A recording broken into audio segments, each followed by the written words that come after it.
When you begin to look at your past, give an interpretation that empowers you.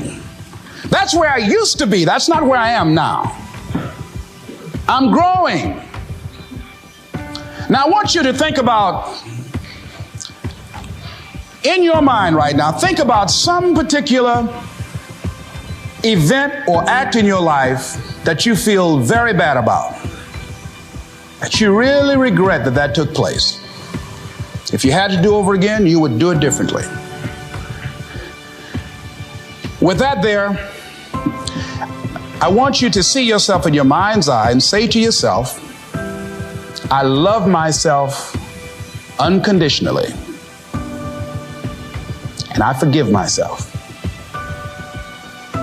If I knew better, I would have done better.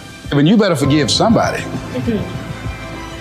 None of us are perfect. All of us have made some mistakes. And it wasn't easy. It's not easy forgiving, am I right? It's hard. See, everybody won't forgive. They say, I forgive, but I don't forget now. Go so you can grow. Reinterpreting our past. Understanding and knowing that we can move from where we are.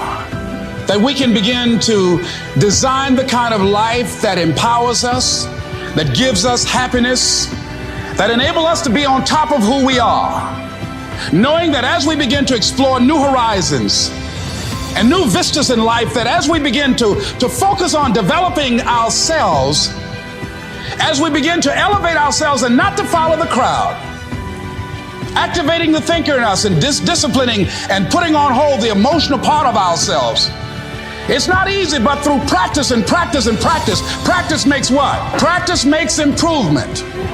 You can always better your best. You can always go beyond anything that you have ever done. You never hit a state of perfection. You're always bigger than what you do. And so all you're looking for are new breakthroughs through practice and practice and practice. You'll get better and better and better. And there's still some things that will happen to you that will catch you on the blind side that you did not anticipate. You'll get knocked down, but you won't be knocked out. You'll be able to get to your feet again, be on the ropes, but you'll have a fast recovery rate when you work on yourself. Read inspirational books, of course. Listen to tapes that begin to inspire you, and stay around people who will empower you. Because when you start looking at giving your best at all times, that's not easy. But when you are committing yourself to doing something, those are the standards that you set for yourself, because that's who you are. If you're working on a job where you're miserable, they're not paying you what you're worth, you don't like the work, you don't like the people, and you're dissatisfied. If you have decided to continue to take a paycheck, you owe it to yourself to give it your best effort. If you get in the habit of being mediocre or doing just enough to get by, you're not hurting anybody but you. You're cheating you. Live each day with integrity. Don't try and get over in life. Don't try and cheat. See, a lot of people like to try and cheat. I was with a friend of mine, and we went into a service station to get some gas. They gave me back too much change. I discovered it down the road, and I was turning around going back. Guy said, "You're a fool." Hey, man, what when they don't give people enough change? You think they flag the people down? I said, I'm not responsible for them. I'm responsible for me. I went back and I told the guy, "Excuse me, sir, you gave me a $20 bill too much." I gave it to the guy just took it and walked away, didn't say thank you. The guy in the car laughed and said, "I told you, you fool."